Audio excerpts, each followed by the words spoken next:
जय श्री राम, जय महाकाल। आज हम बात करने जा रहे हैं पितरों की। पितरों की सेवा कैसे करें ताकि पितर हम पर खुश होए और हमारे घर परिवार का कल्याण करें।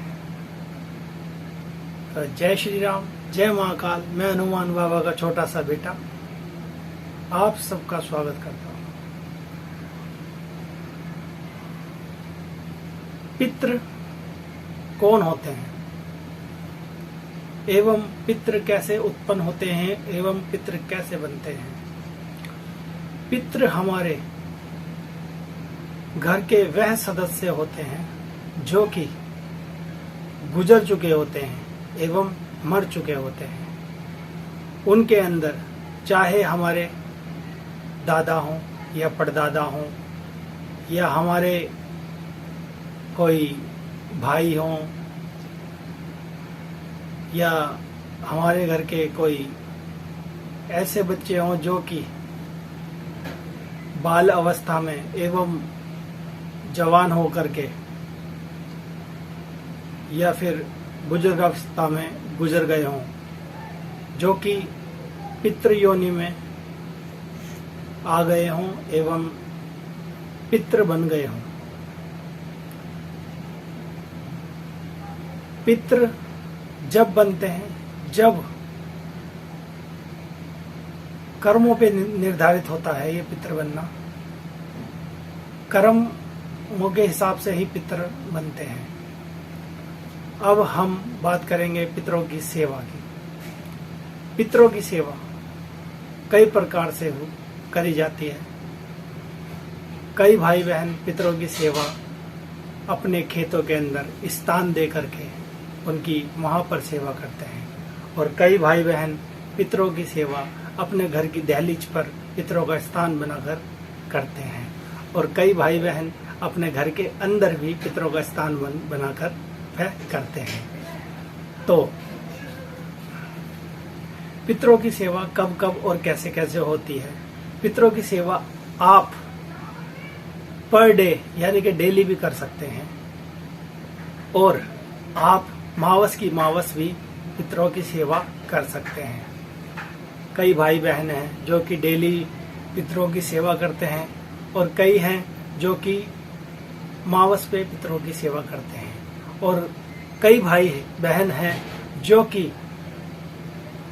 श्राद्धों में एवं पितृपक्ष के समय पर भी सेवा करते हैं। तो पितरों की सेवा किस तरीके से होती है ये मैं आपको बताता हूँ। पितरों की सेवा पर डे इस हिसाब से होती है कि जो हम भोजन बनाते हैं सुबह का पहला जो भोजन होता है वो पितरों की सेवा उन भोजन से करी जाती है। पहला जो भोजन होता है वह पितरों के लिए निकाला जाता है।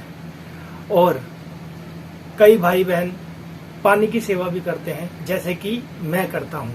मैं पितरों को डेली पानी पिलाता हूँ। मेरी डेली की सेवा पितरों की यही है, और मावस की मावस मैं भोग देता हूँ। वह भोग आप कैसे भी दे सकते हैं। खीर का भोग दे सकते हैं, मिठाई का भोग दे सकते हैं, उबले हुए चावल जो होते हैं उसमें घी बूरा मिला करके दे सकते हैं, या फिर आप फल का भोग दे सकते हैं, खीर पूड़ी का भोग दे सकते हैं। आप जैसे देते आए हैं वैसे आप भोग दे सकते हैं। और जो भाई नहीं जानते पितृ पक्ष के बारे में एवं पितरों के बारे में, और उनको पता है कि हमारे पितृ हैं, वह नहीं मानते, तो वह आप नीम के पेड़ के अंदर आप मावस की मावस जल अर्पण कर सकते हैं, या फिर डेली रूटीन से आप पितरों के नाम से, आपके जो भी पितर हैं उनके नाम से आप डेली उनको जल अर्पण कर सकते हैं। और पितरों की सेवा आप पितृपक्ष में भी कर सकते हैं। वह आप पंडित जी को अपने घर बुला करके खाना खिला करके, या फिर मंदिर में जा करके वहां पर खाना खिला करके, या फिर आप गरीबों में कपड़े बांट करके, फल बांट करके, इस तरीके से भी करी जाती है। और जब आप सेवा करते हैं, घर पे भोग प्रसाद देते हैं, उस समय आप गौ माता को एवं कौए को आप खाना भी खिलाएं, क्योंकि कौए को खाना खिलाने से पितर बहुत खुश होते हैं। इसलिए आप गौ माता की भी सेवा करें, गौ माता को चारा भी खिलाएं, उससे आपके पितर मजबूत होते हैं, आपके घर परिवार में खुशहाली का पहरा भी होता है। और पितरों की एक पातड़ी होती है, यानी कि सोने चांदी की बनती है, वो आपके पितर देवता के स्थान पे रखी जाती है।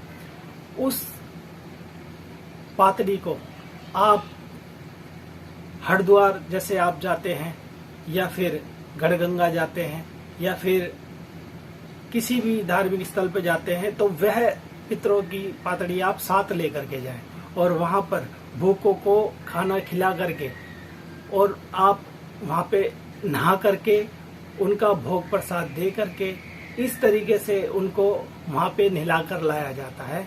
इससे आपके पितर बहुत प्रसन्न होते हैं, और पितृपक्ष के अंदर जब आप उनको खाना खिलाते हैं तो वह पितृलोक से आकर के आपका खाना खाते हैं और आपको ढेरों आशीर्वाद दे करके जाते हैं। आपकी घर की कोई भी समस्या हो उसका समाधान भी करके जाते हैं। तो इसलिए पितरों की सेवा अवश्य करें, भले ही थोड़ी करें या ज्यादा करें, पितरों की सेवा अवश्य करनी चाहिए। पितर एक ऐसे देवता होते हैं जो कि हमारे घर के ही, परिवार के ही होते हैं, तो इसलिए उनको भी भोग प्रसाद की बहुत आवश्यकता होती है। इसलिए उनको भोग प्रसाद अवश्य देना चाहिए, ठीक है। और आप जब गरीबों को कपड़े एवं भोज कराते हो, कपड़े पहनाते हो एवं भोज कराते हो, गरीबों में फल फ्रूट बांटते हो, तो उनका सारा श्रेय आपके पितरों को जाता है। जब आप उनको कपड़े देते हो तो वह कपड़े आपके पितरों को पहनाए जाते हैं, यानी कि उनके जरिए आपके पितरों तक पहुंचते हैं। तो इसलिए आप अपने पितरों को अवश्य मनाएं, उनकी कृपा प्राप्ति करें।